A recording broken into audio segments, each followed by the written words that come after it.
বেশি কথা যতই মূল্যবান হোক, এটা কোনো কাজে আসে না।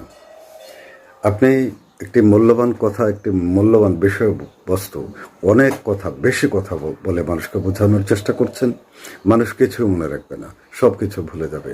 আপনি অনেক উপমা দিচ্ছেন, অনেক উদাহরণ টেনে নিয়ে আসছেন একটি বিষয়কে বোঝানোর জন্য, সেটা মানুষ মনে রাখবে না। বেশি কথা মানুষ মনে রাখতে পারে না।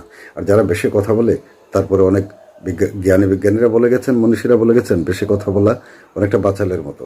মূল্যবান কথাও বেশি কথা বললে সেটা নষ্ট হয়ে যায়। মূল্যবান কথা হবে সংক্ষিপ্ত। সংক্ষিপ্তভাবেই আপনার মূল্যবান কথাগুলো বলুন, তখন মানুষ মনে রাখতে পারবে।